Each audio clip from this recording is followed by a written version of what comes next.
समय साराय स्वामित्या चकास्ते चित्स्वभावाय भावाय सर्वभावान्तरक्षिरे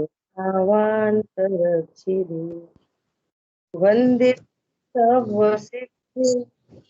भुवमचलमणोवमं गतिं पत्ते भूषामि समय पाहुरी ब्रह्मो सुध केली बड़ेदम। समय सारजी ग्रंथादिराज परिशिष्ट पर हम लोग स्वाध्याय कर रहे हैं अनुशीलन के माध्यम से। कल अपनी चर्चा हुई तत्व अतत्व शक्ति। फिर अपन ने स्वाध्याय किया तत्व अतत्व शक्ति। तत्व अतत्व शक्ति के अंतर्गत शांतनु ने जो लिख के भेजा वो पढ़ा आप सभी लोगों ने? बोलो पढ़ा ना?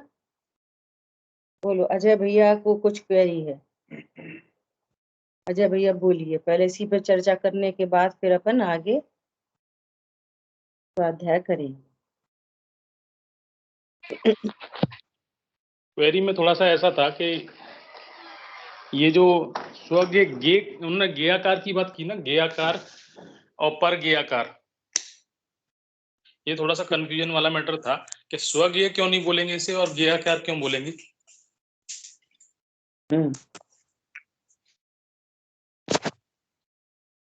एक मिनट। स्वज्ञ क्यों नहीं बोलेंगे? और देखो स्टार्टिंग से अपन लेते हैं। जब भी कभी भी भेरियान की चर्चा हो तो ये हमेशा ध्यान रखना चाहिए स्थूल से सूक्ष्म तक।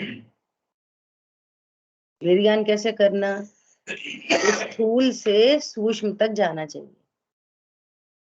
ठीक है, ये क्रम नहीं बिगाड़ना चाहिए कभी भी, तो वो प्रॉपर होता है।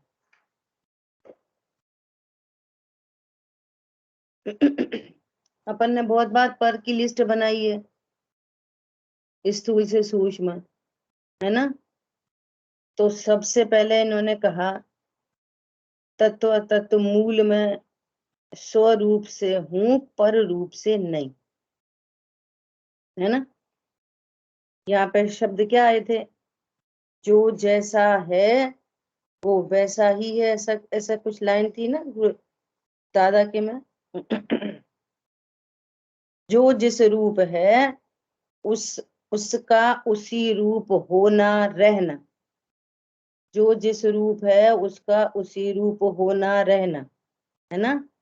तो कौन? अब डिजिट भरो। ये तो वो हो गई एक फॉर्मूला, इसमें डिजिट भरो। मैं स्वद्रव क्षेत्र काल भाव से हूं, रहना, जिस रूप से हूं उस रूप रहना, और पर द्रव्य क्षेत्र काल भाव से नहीं हूं। ठीक है, ये सबसे स्थूलतम हो गया।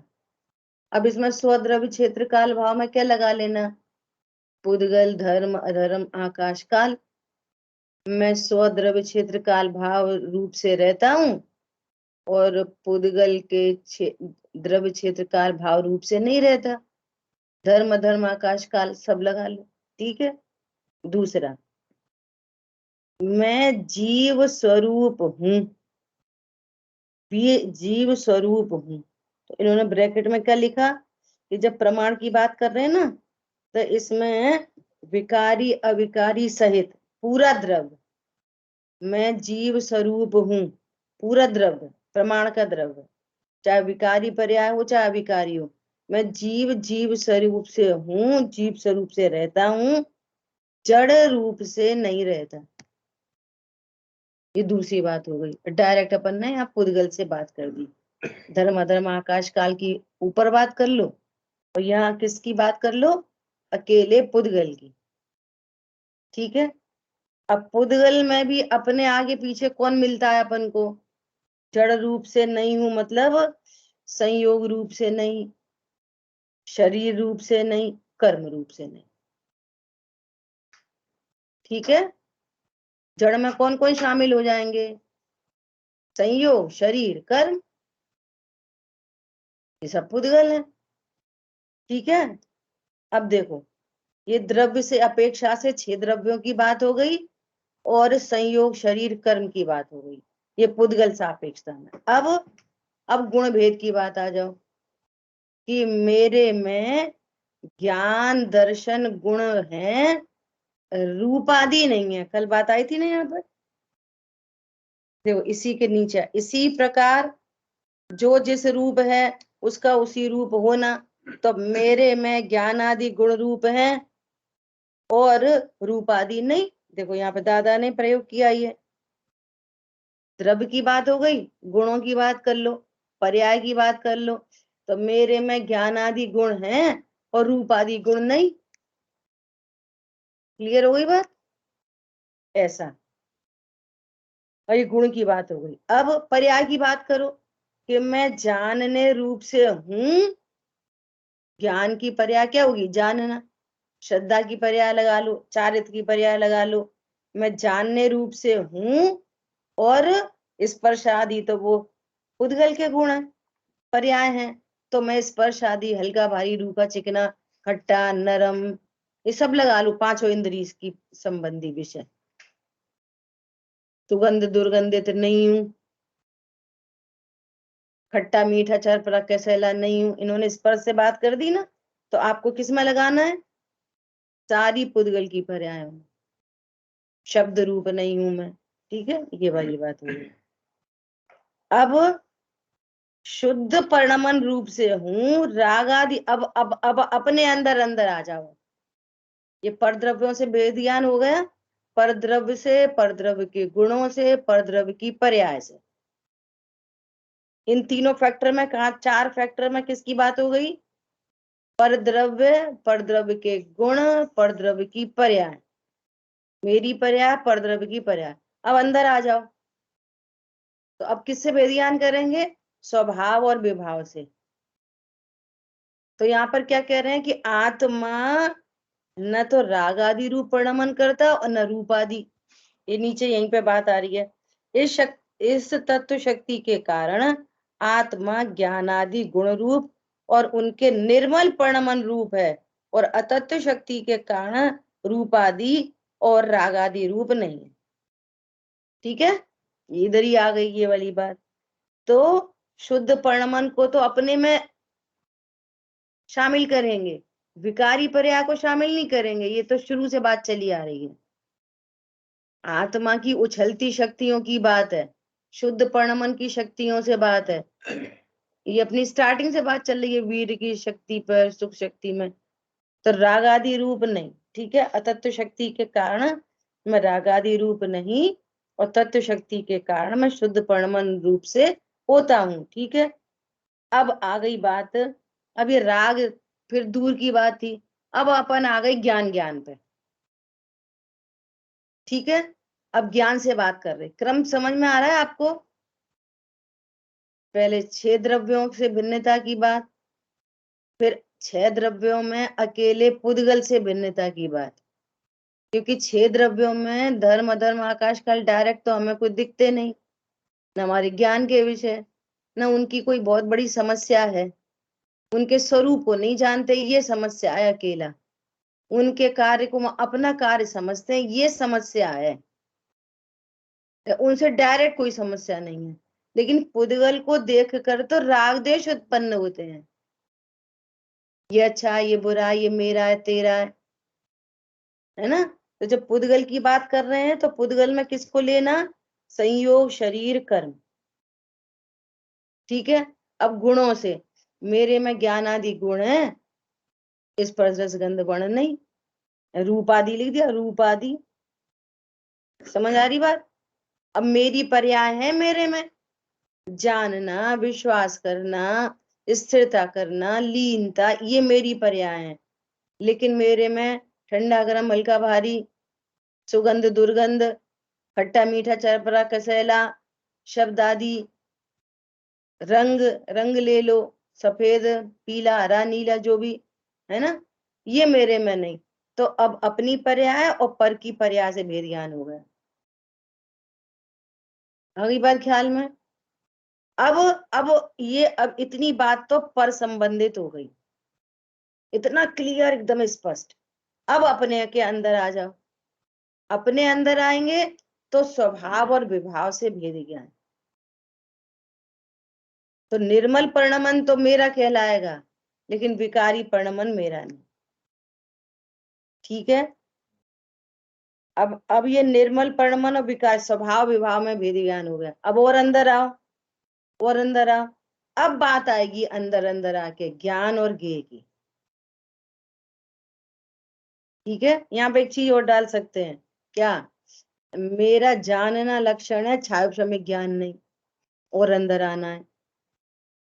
ठीक है। और वो ज्ञेयाकार तो छायोपशमिक ज्ञान में ही बनते हैं, तो वही भेद ज्ञान है। अब देखो क्या कह रहे हैं, ज्ञेयाकार रूप से हूं, ज्ञेय रूप से नहीं। और ज्ञेय में कौन कौन शामिल है, जितनी ऊपर चर्चा हो गई ना, ये सब ज्ञेय हैं। संयोग ज्ञेय है, शरीर ज्ञेय है, कर्म ज्ञेय है ना। और कौन, राग भी तो ज्ञेय है। ज्ञान ज्ञान का राग भी तो ज्ञेय है। तो यहाँ पर किसको ले लिया, रूप आदि और राग आदि रूप नहीं। अतत्व शक्ति के कारण मैं राग आदि रूप और रूप आदि रूप नहीं होता। तो ये ज्ञान और ज्ञेय से भेद ज्ञान हो गया। अब ये ज्ञेयाकार और ज्ञान से हो गया। अब अंदर आ कि मैं ज्ञेयाकार रूप से तो हूं, सॉरी ज्ञानाकार, ज्ञेयाकार रूप नहीं होता। क्यों, पर संबंधी पोतानी पर्याय नु जानू चू, मेरी पर्याय में ज्ञानाकार बन रहा है उस समय। तो ज्ञेयाकार क्या है, ये कुछ नहीं, ज्ञान का ही परिणमन है वो तो ज्ञानाकार और ज्ञेयाकार से भेद ज्ञान हो गया। और फिर ज्ञानाकार के नाम पर भी क्या है, याद करो दृष्टांत, कौन सी दृष्टांत से ये बात क्लियर होगी, कौन बताएगा। ज्ञेयाकार, ज्ञानाकार और अकेला ज्ञान ज्ञान, इसके लिए कौन सा दृष्टांत की चर्चा करते हैं अपन हमेशा, कईयों बार, बोलो। समुद्र की लहरों का। पानी में चंद्रमा का प्रतिबिंब। बराबर, बहुत अच्छा है ना। थाली में पानी भरा है और चांद सितारे झलक रहे, तो चांद सितारे की नास्ती करने के लिए क्या बोलेंगे, चांद सितारों का प्रतिबिंब है।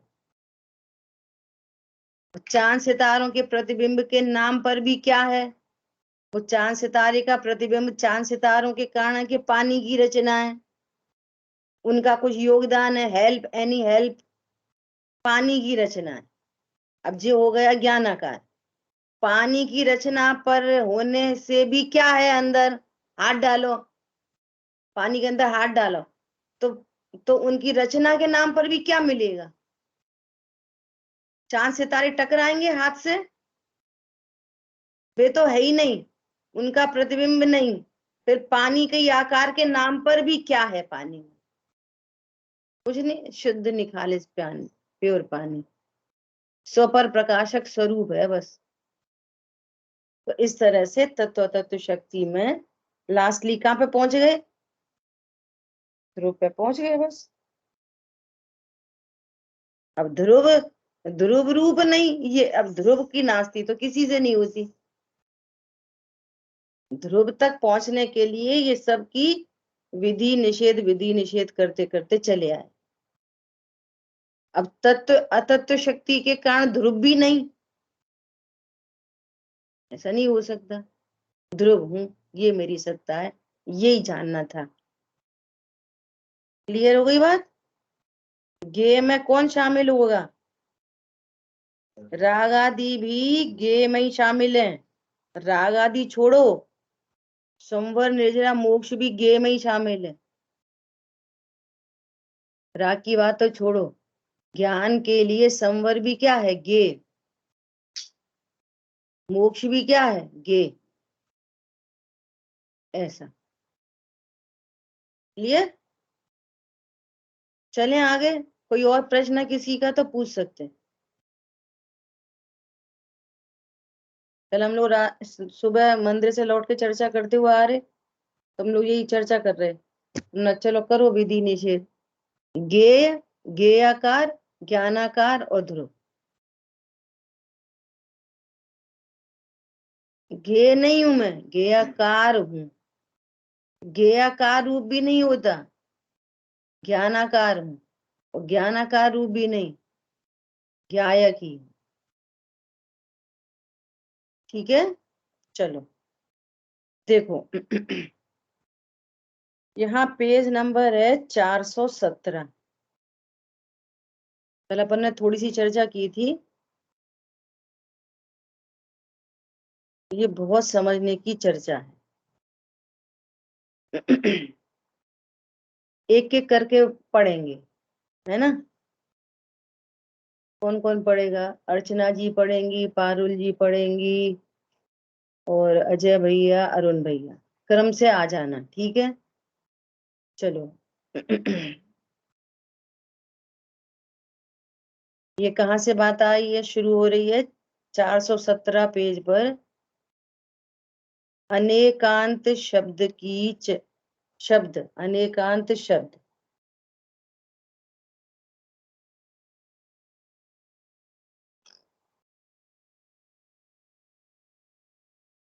कौन सा पेज है ये?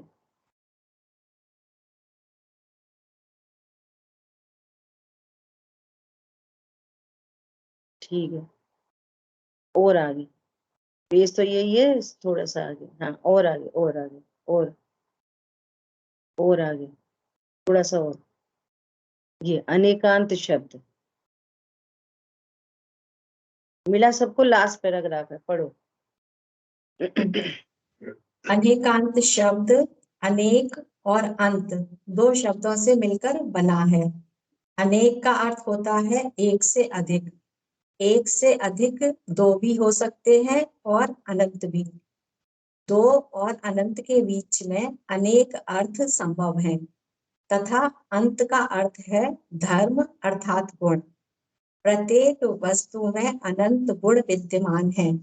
अतः जहाँ अनेक का अर्थ अनंत होगा, वहाँ अंत का अर्थ गुण लेना चाहिए। इस व्याख्या के अनुसार अर्थ होगा अनंत गुणात्मक वस्तु ही अनेकांत है। किंतु जहाँ अनेक का अर्थ दो लिया जाएगा, वहाँ अंत का अर्थ धर्म होगा। तब यह अर्थ होगा परस्पर विरुद्ध प्रतीत होने वाले दो धर्मों का एक ही वस्तु में होना अनेकांत है। देखो क्या कह रहे हैं कि ये जो अनेकांत शब्द है ना, ये दो से मिलकर बना है। अनेक प्लस अंत। ठीक है, तो अंत को तो रखना कॉमन। अनेक के स्थान पर जब हम दो रखेंगे, अनेक मतलब क्या होता है? एक से अधिक, दो से लेकर अनंत तक, है ना?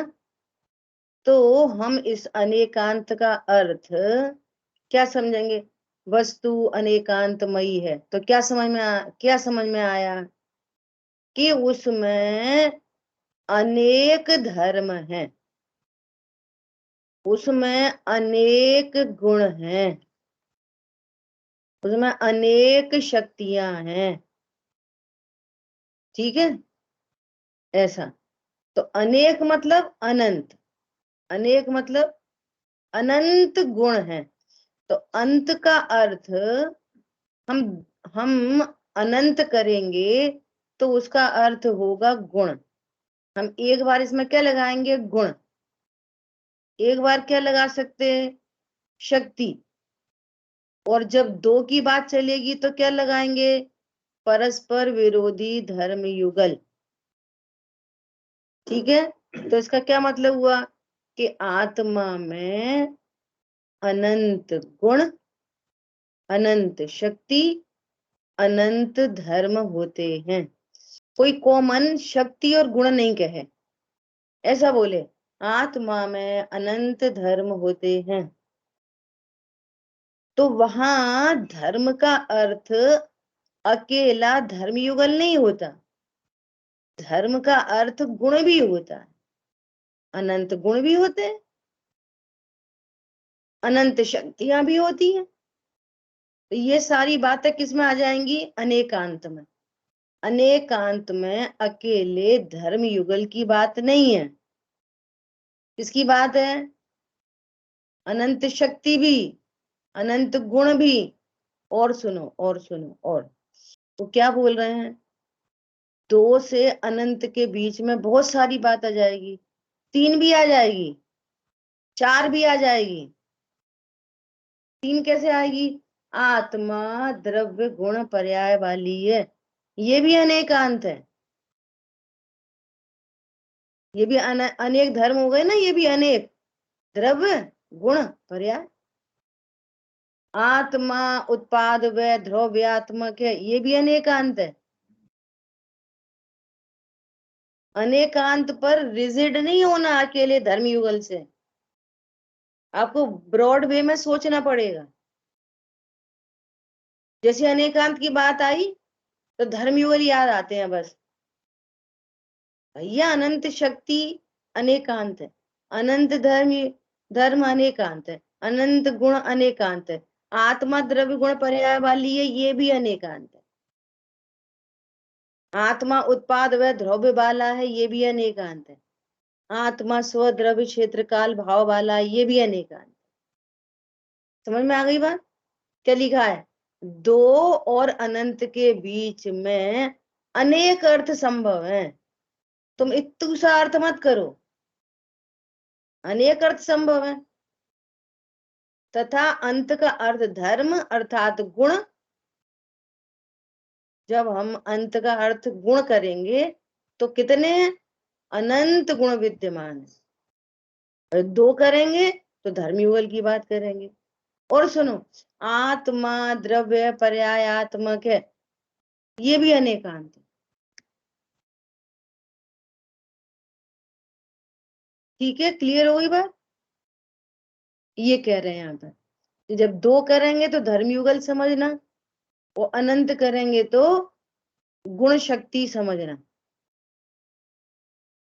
ठीक है, तो वे जो धर्म युगल हैं वे क्या दो ही हैं क्या? नहीं, वे धर्म युगल भी अनंत हैं। धर्म युगल कितने हैं? अनंत। ऐसा यहाँ पर चर्चा कर रहे हैं। अब देखो बहुत गजब की बात आ रही है, पढ़िए। सात्कार का प्रयोग धर्मों में होता है, गुणों में नहीं। ये सर्वत्र सात, सर्वत्र हाँ एक मिनट, आप सात्कार का प्रयोग धर्मों में होता है, धर्म युगल में होता है, गुणों में नहीं होता। आत्मा कथनचित नित्य है, कथनचित अनित्य है, कथनचित भेद रूप है, कथनचित अभेद रूप है, कथनचित एक है, कथनचित अनेक है। अब आगे शक्ति आ रही है, एक अनेक शक्ति। तो ये सात्कार का प्रयोग धर्मों में होता, गुणों में नहीं होता। कथनचित ज्ञान वाला है, कथनचित श्रद्धा वाला। इसका प्रयोग कहाँ पे होता है? धर्मों में। परंतु देखो आगे पढ़ो, कहीं भी अनुजीवी गुणों के साथ नहीं। यद्यपि धर्म शब्द का सामान्य अर्थ गुण होता है, शक्ति आदि नामों से भी उसे अभिहित किया जाता है, तथापि गुण और धर्म में कुछ अंतर नहीं है। प्रत्येक वस्तु अनंत शक्तियां हैं, प्रत्येक वस्तु में अनंत शक्तियां हैं जिन्हें गुण या धर्म कहते हैं। उनमें से जो शक्तियां परस्पर विरुद्ध प्रतीत होती हैं या सापेक्ष होती हैं, उन्हें धर्म कहते हैं। जैसे नित्यता, अनित्यता, एकता, अनेकता, सत, असत, भिन्नता, अभिन्नता आदि। और जो शक्तियां विरोधाभास से रहित हैं, निरपेक्ष हैं, उन्हें गुण कहते हैं। देखो, आत्मा में अनंत शक्तियां हैं, आत्मा में अनंत गुण हैं, आत्मा में अनंत धर्म है ना। तो शब्द कुछ भी बोला जाए, जब शक्ति शब्द बोला जा रहा है तो जो विरुद्ध शक्तियां हैं वे धर्म युगल कहलाएंगे, और जिनका कोई निरपेक्ष धर्म नहीं है वे गुण कहलाएंगे। मतलब एक जनरल सी बात है ये। हम गुण के नाम पर गुण से ही चिपक जाएं, धर्म के नाम पर युगल धर्म युगल से ही चिपक जाएं, शक्तियों के नाम से। अब ये देखो, ऐसा बोला ज्ञान शक्ति, दृष्टि शक्ति। तो ज्ञान शक्ति दृष्टि शक्ति कह सकते, और ज्ञान गुण और दर्शन गुण कह सकते हैं। इसमें क्या है, हरी बात समझ में। जैसे आगे चर्चा आ रही है, एकत्व अनेकत्व शक्ति, तो एकत्व अनेकत्व शक्ति कह सकते, और एक अनेक धर्म युगल कह सकते। तो शक्ति एक ब्रॉड वे में चली गई, तो शक्ति में गुण धर्म शक्ति सब शामिल हो गए। आत्मा अनंत शक्ति संपन्न है, तो शक्ति में सब शामिल होंगे। कौन कौन? गुण भी और धर्म युगल भी। आत्मा अनंत धर्मात्मक है, तो जब धर्मात्मक कह रहे हैं तब भी सब शामिल होंगे। तो अब ये आप ये देखोगे हम कैसे पकड़े कि कौन गुण है, कौन शक्ति है, कौन धर्म युगल है। कि जो परस्पर विरुद्ध भाषित हो वे धर्म युगल हैं, है ना। और जिनका कोई विरोधी धर्म युगल नहीं दिख रहा वे गुण है। समझ में आई बात। और जिनकी ना पर्याय हो रही दिख रही कोई, और ना प्रतिपक्षी दिखाई दे रहा, वो शक्ति है। त्यागोपादान शून्य तो शक्ति, इसकी कोई पर्याय दिख रही है? कोई पर्याय नहीं दिख रही। इसका कोई विरोधी धर्म युगल दिख रहा है कि नहीं? तो ये शक्तियां हैं, इनकी पर्याय नहीं होती। गुणों की पर्याय होती है, धर्म युगल जोड़े से रहते हैं। ये अपना सौंदर्य है, ये अपना वैभव है, अपना इस तरह से रहते हैं। दृष्टांत है समझने के लिए, जैसे लॉकर में ज्वेलरी रखते हैं, तो कोई ज्वेलरी कैसी होती है? इकट्ठी रख देते, एक डिब्बी में इकट्ठी अंगूठी अंगूठी रख देते, है ना। और जो ज्वेलरी बॉक्स होता है ना, उसमें बड़े बड़े वाले हार रखते, वो एक ही एक रखते, एक में है पूरा हमारा वैभव। कोई ऐसा रहता, कोई ऐसा रहता, कोई ऐसा रहता। कान के टॉप से इकट्ठे रख देते।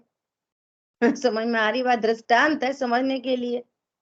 तो कोई ऐसे रहते, कोई इकट्ठे रहते, कोई अलग अलग रहते। किसी को बहुत ऐसा हो डायमंड डायमंड, तो थोड़ा सा कुशन बना के कुछ क्या बोलते हैं उसको, कॉटन में करके रख देते, जिससे कोई डायमंड गिर नहीं जाए। तो ये तो अलग अलग तरीका है रखने का, ऐसे अलग अलग तरीका है बोलने का, परंतु है ये पूरा हमारा वैभव ऐसा। ठीक है, इसमें कोई कंफ्यूजन नहीं।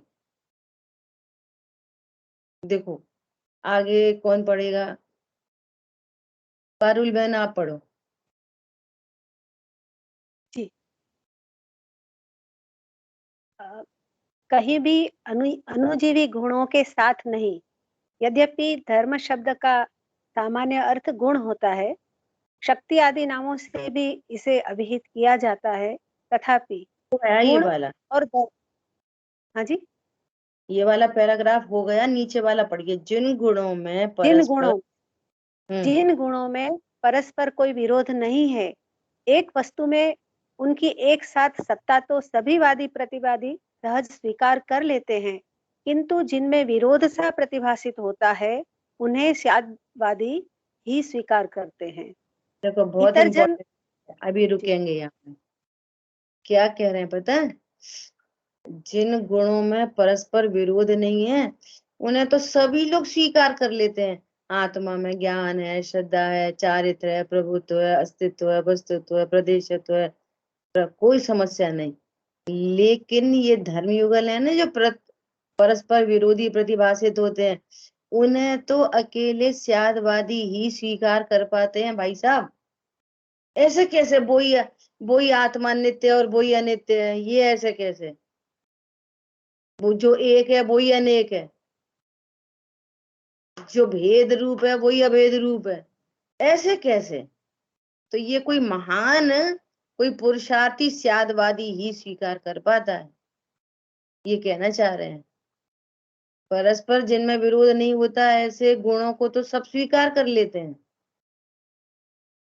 लेकिन जिनमें विरोध प्रतिभाषित होता है, उन्हें स्यादवादी ही स्वीकार कर पाता है।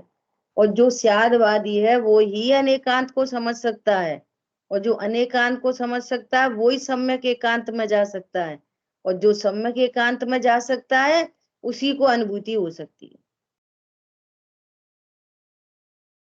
क्लियर है बात? समझ में नहीं आया तो पूछते जाना, ठीक है? पढ़िए आगे। इतर जन उनमें से किसी एक पक्ष को ग्रहण कर पक्षपाती हो जाते हैं। अतः अनेकांत की परिभाषा में परस्पर विरुद्ध शक्तियों के प्रकाशन पर विशेष बल दिया गया है। हाँ, रुकेंगे। देखो क्या कह रहे हैं, जो अनेकांत की परिभाषा सबसे ऊपर दी है, अनेकांत की परिभाषा ही ये है, परस्पर विरोधी धर्म युगल। अनेकांत की परिभाषा वहां से ही दी गई है। क्यों दी गई है? स्यादवाद की मुख्यता से। क्यों दी गई है? धर्म युगल की मुख्यता से। ये बल दिया गया है, मुख्यता से ये वाली परिभाषा दी गई है। लेकिन अनेकांत में गुण को, शक्ति को, द्रव्य गुण पर्याय वाली वस्तु, उत्पाद व द्रव्य युक्तम सत वाली वस्तु, द्रव्य क्षेत्र काल भाव वाली वस्तु, ये सभी को ग्रहण करना है अपन को अनेकांत में। क्या कहा? अनेकांत की परिभाषा में किस पर बल दिया है? परस्पर विरोधी धर्म युगल को। देखो ऊपर पढ़े,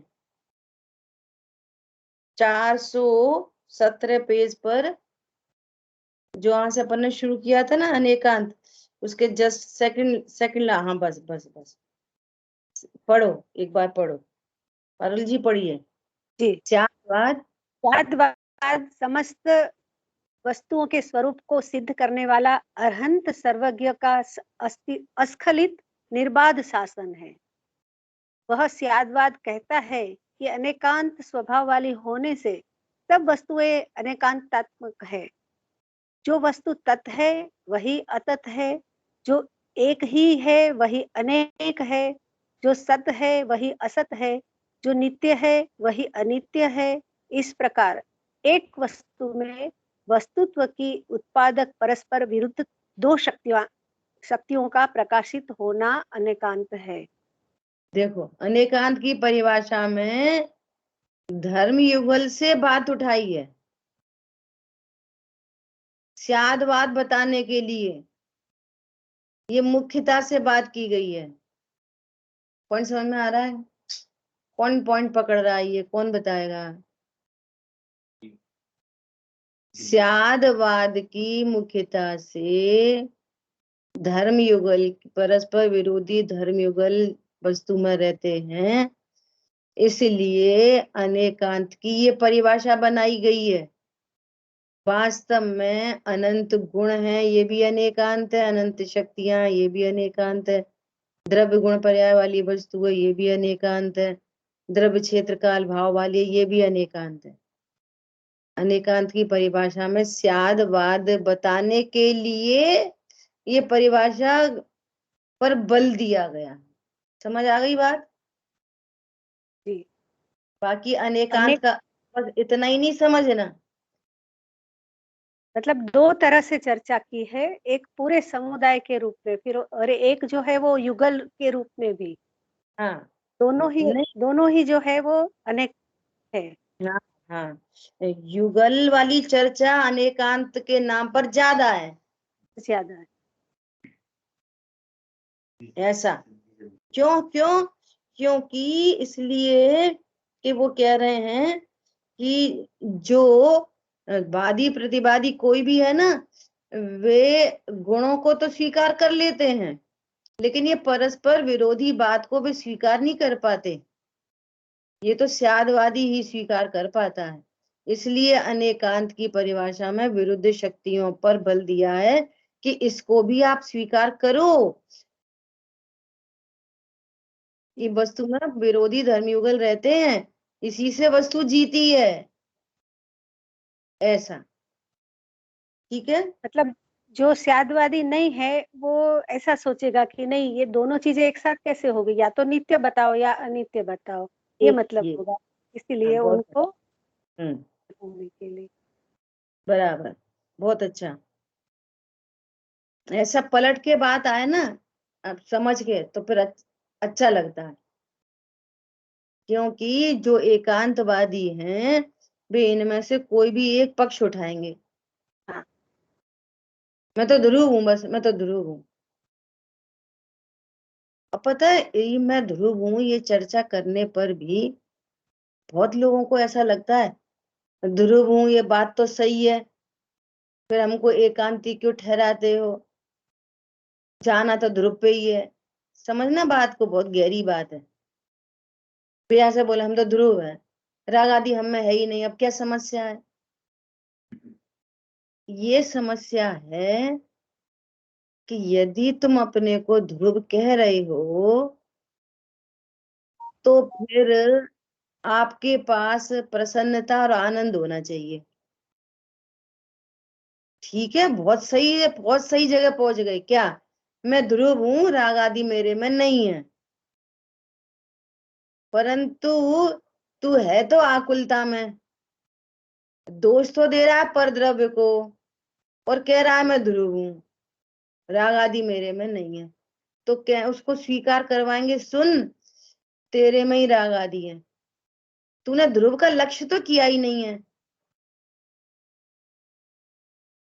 जब ध्रुव पे ही पहुंच ही गए और ध्रुव को स्वीकार कर लिया, तो कितनी निश्चिंता निर्भरता हो जानी चाहिए। अब तुम आकुलता से क्यों बोल रहे हो राग आदि मेरे में नहीं है? भयभीत होके क्यों बोल रहे हो? नहीं भैया राग आदि हम में नहीं, हम में नहीं। फिर कैसे हुए कि वो कर्मकृत है? तो कर्म तो कराता ही नहीं, दो द्रव्यों में अत्यंत भाव है।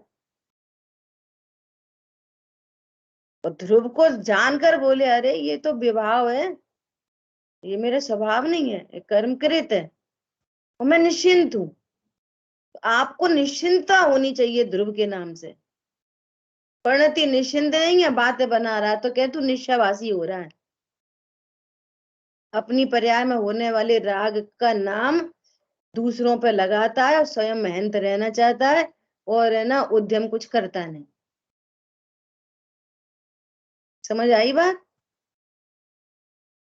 ऐसा तो अनेकांत से होते हुए जो एकांत में पहुंचता है, वो राइट प्रोसेस में चला जाता है। इसको कभी कोई आभास नहीं होता, कभी भी कोई आभास नहीं होता। और ये जो अब रिटर्न में आ गई ना, ये टेबल, ये तत्व तत्व की, ये हमेशा साथ में रखने जैसी है। पूरा क्रम से भेदियान करो, बीच में से नहीं करो। और अगर यदि आप अपने गुण से बात कर रहे हो, तो सामने प्रतिपक्ष में दूसरे के गुण रखो। जैसे कल शाम तुमने स्टार्ट करा था ना कि मैं स्वद्रव्य क्षेत्र काल भाव से हूं, जड़ रूप नहीं, ऐसा नहीं चलेगा। आप पर द्रव्य के क्षेत्र काल भाव बोलो प्रॉपर, आप जीव द्रव्य बोलो, अब जड़ द्रव्य बोलो, अब ज्ञान आदि गुण बोलो, तो उधर रूप आदि गुण रखो, इधर जानना पर्याय रखो, तो उधर उनकी स्पर्श आदि पर्याय रखो। ऐसा इतना काम तो आपको परद्रव्य के साथ भेदी विज्ञान है। फिर स्वभाव विभाव से भेदियान करो। जानना मेरा स्वभाव है, राग मेरा स्वभाव नहीं। ज्ञान गे से समझ लो, अब ज्ञायक पर आके ठहर जाओ। अब बोलो राग आदि मेरे में नहीं, क्यों आप पूरे छटनी करते हुए आए हो? स्वद्रव्य को स्वीकार करने के बाद छटनी की है ना स्वभाव विभाव में। पर द्रव्य से भेद ज्ञान करने के बाद आपने छटनी की है ना स्वभाव विभाव में। पर द्रव्य को तो हमने पली छोड़ दिया है ना। अब नहीं कह सकते पर द्रव्य मुझे राग कराता है। क्यों आपने फर्स्ट पॉइंट पे ही पर द्रव्य की नास्ती कर दी। अब कैसे बोल रहे हो कर मुझे राग कराता है? व्यवहारने का वचन हो सकता है और ध्रुव की दृष्टि हो सकती है। क्लियर हो रही बात? कठिन तो नहीं पड़ रही? बहुत अच्छा, चलिए आगे। प्रत्येक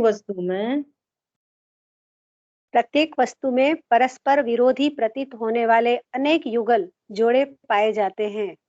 अतः वस्तु केवल अनेक धर्मों गुणों का ही पिंड नहीं है, किंतु परस्पर विरोधी दिखने वाले अनेक धर्म युगलों का भी पिंड है। ये है अनेकांत। अनंत धर्म मतलब अनंत गुण का पिंड है। वो अनंत धर्म मतलब अनंत धर्म युगलों का पिंड है। तुम अकेले धर्म युगल का पिंड मत समझो, गुणों का भी पिंड है, शक्तियों का भी पिंड है ऐसा। तो कभी इनको कॉमन गुण से कह देंगे, कभी कॉमन धर्म से कह देंगे, कभी कॉमन शक्तियों से कह देंगे। अभी अपन 47 शक्तियां ही तो पढ़ रहे, तो शक्तियों में तीनों चीजों की बात आ रही नहीं आ रही? गुण की भी बात आ रही है उन्हीं शक्ति के नाम से। 47 शक्ति के नाम से हम गुण भी पढ़ रहे, धर्म भी पढ़ रहे और शक्ति भी पढ़ रहे, शक्ति के नाम से। और कभी आप धर्म के नाम से सबको पढ़ोगे, कभी गुण के नाम से सबको पढ़ोगे, तो स्टिक नहीं होना एक नाम से। क्या हम धर्म का अर्थ धर्म युगल ही समझेंगे? नहीं, धर्म का अर्थ गुण भी होता है। तो दोनों में अंतर कैसे डालेंगे? परस्पर विरोधी दिखाई दें तो धर्म युगल समझ लेना, और जिनकी पर्याय समझ में आ रही है उनको गुण समझ लेना, और जिन शक्तियों की व्यक्ति होती है उन्हें शक्ति समझ लेना। कुछ अपना भी दिमाग लगाएंगे नहीं लगाएंगे? सब आचार्य लिख के रख जाएंगे ऐसा। चलो आगे। उन परस्पर विरुद्ध प्रतीत होने वाले धर्मों को स्यादवाद अपनी सापेक्ष शैली से प्रतिपादन करता है। हम्म हम्म प्रश्न, क्या शक्तियां गुण और धर्म रूप ही होती हैं? उत्तर, हाँ गुण और धर्मों के अतिरिक्त कुछ शक्तियां स्वभाव रूप भी होती हैं।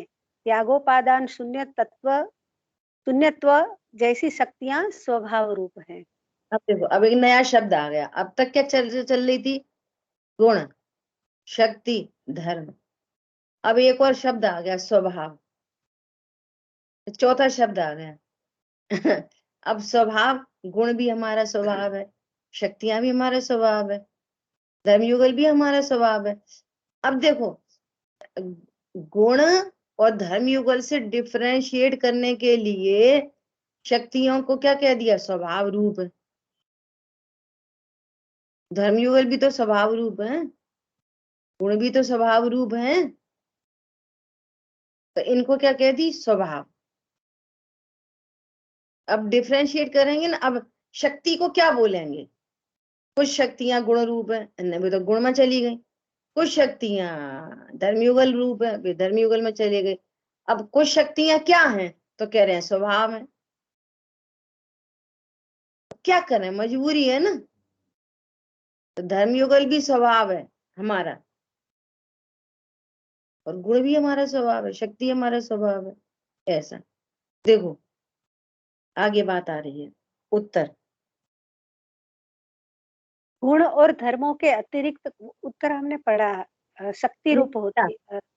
हाँ, प्रश्न, अगला प्रश्न। अगला प्रश्न, त्यागोपादान शून्यत्व जैसी शक्तियां स्वभाव रूप क्यों हैं? उत्तर, क्योंकि त्यागोपादान शून्यत्व जैसी शक्तियों की न तो पर्याय होती है और न उनका कोई प्रतिपक्ष होता है। जिन शक्तियों की पर्याय होती है और जिनका प्रतिपक्ष नहीं होता, वे गुण रूप शक्तियां हैं, और जिनकी पर्याय तो नहीं होती पर प्रतिपक्षी अवश्य होता है, वे धर्म रूप शक्तियां हैं। आगे पढ़ो।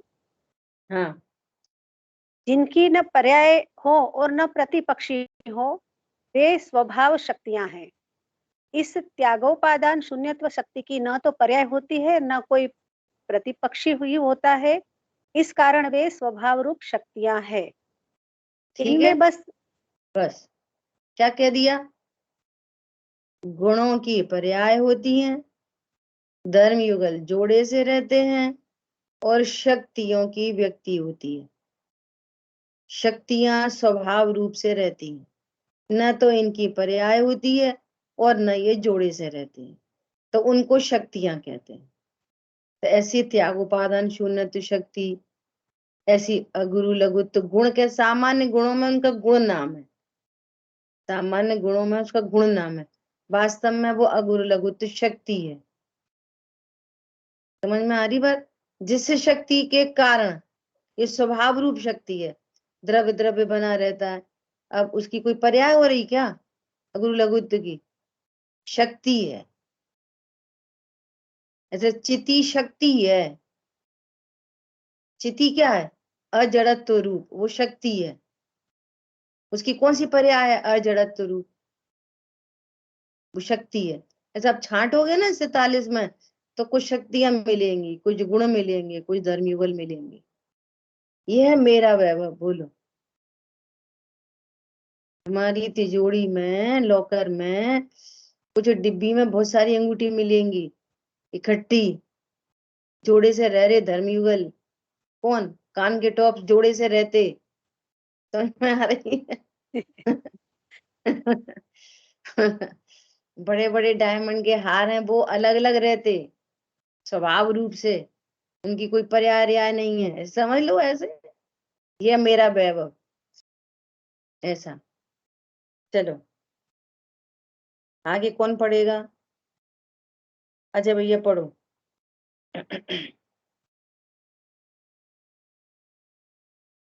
इनमें बस बात इतनी ही है कि भगवान आत्मा का ऐसा स्वभाव ही है कि वह ना तो किसी के कुछ ग्रहण ही करता है और किसी का त्याग ही करता है। इस प्रकार हम देखते हैं कि शक्तियों के गुण, धर्म और स्वभाव सभी को समाहित कर लिया गया है। शक्तियों, इसलिए क्या कह रहे हैं, ये जो अगला आपने जहां से स्टार्ट किया ना, वो त्याग उपादान शून्यत्व का स्वरूप बता दिया कि कैसे ये स्वभाव क्यों है। कि हमारा स्वभाव ऐसा है कि न हम किसी से ग्रहण करते, न किसी से कुछ त्याग करते, न किसी का त्याग करते।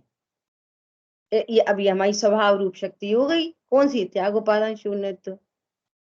तो कह रहे हैं इस प्रकार हम ये देखते हैं कि शक्तियों में गुण, धर्म और स्वभाव, शक्तियों में तीनों चीजें आ गई, गुण भी, धर्म भी और स्वभाव रूप भी। और स्वभाव को शक्ति कह रहे हैं, है ना? सभी को समाहित कर लिया गया है।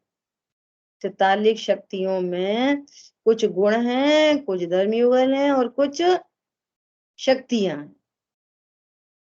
तो ये पूरा परिकर अनेकांत में शामिल है। ये अनेकांत में अकेले धर्मयुगल को ही समाहित नहीं करना चाहिए। वस्तु द्रव्य गुण पर्याय वाली है, ये भी अनेकांत है। मैं बार बार इस बात पे जोर दे रही हूँ। वस्तु द्रव्य क्षेत्र काल भाव अनेक स्वभाव हो गए, नहीं हो गए? अनेकांत बन गया, अनेकांत बन गया ऐसा। प्रश्न, आगे इस प्रकार की शक्तियां आत्मा में ही पाई जाती हैं या अन्य द्रव्यों में भी? उत्तर, जो शक्तियां सामान्य गुणों, धर्मों और स्वभावों रूप हैं, वे तो सभी द्रव्यों में पाई जाती हैं, पर जो शक्तियां विशेष गुणों, धर्मों और स्वभावों रूप होती हैं, वे मात्र आत्मा में ही पाई जाती हैं। उत्पाद, व्यय, द्रव्य, तत्व, अतत्व, भाव, अभाव आदि शक्तियां सामान्य होने से सभी द्रव्यों में पाई जाती हैं, और ज्ञान, सुख, ज्ञान, सुख आदि शक्तियां आत्मा के विशेष गुण होने से आत्मा में ही होती हैं। अब देखो आ गई ना बात, उत्पाद व ध्रुवत्व सब में पाया जाता है। अब हम पुद्गल की तरफ से बात करेंगे तो पुद्गल का पुद्गल रूप होना ये पुद्गल का तत्व है, और जीव रूप नहीं होना ये पुद्गल का में अतत्व शक्ति है। पुद्गल स्पर्श रस गंध वर्ण वाला होता है, ज्ञानादि रूप नहीं, ये पुद्गल की तत्व शक्ति है। ऐसे पुद्गल की पर्याय तो ये जो शक्तियां है ना, ऐसी धर्म और धर्म लगा लो, गति हेतु तो होना ये धर्मास्तिका का तत्व है, और स्थिति हेतु तो नहीं होना ये उसी का अतत्व है, धर्मास्तिका का। समझ में आ रही है? तो ये शक्तियां तो सब में पाई जाती हैं, लेकिन ज्ञान सुख आदि शक्तियां तो आत्मा में ही पाई जाती है। ठीक है, सामान्य विशेष गुणों में ये वाली बात हो गई थी। आगे प्रश्न। यदि ऐसा है तो फिर आत्मख्याति में इन्हें आत्मा की शक्तियों के रूप में क्यों प्रस्तुत किया गया है? उत्तर, आत्मख्याति टीका आत्मा की ख्याति करने वाली, आत्मा की प्रसिद्धि करने वाली टीका है। इस कारण इसमें संपूर्ण कथन आत्मा की ही अपेक्षा किया गया है। इस प्रकार मैं तो आत्मा की ख्याति करनी है, अपनी ख्याति करनी है, तो हमें समझना है कि हमारे में क्या क्या है, कैसा हमारा वैभव है।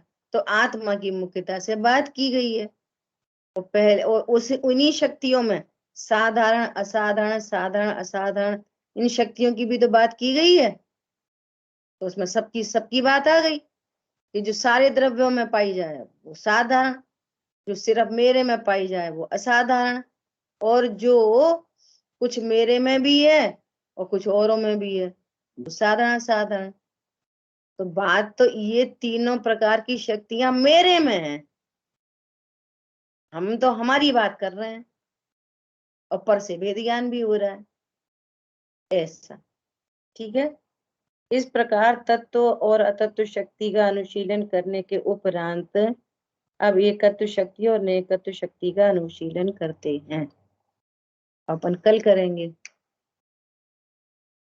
ठीक है, कोई प्रश्न है तो पूछ सकते हैं, 1 आध मिनट शेष चर्चा अपन आगे करेंगे।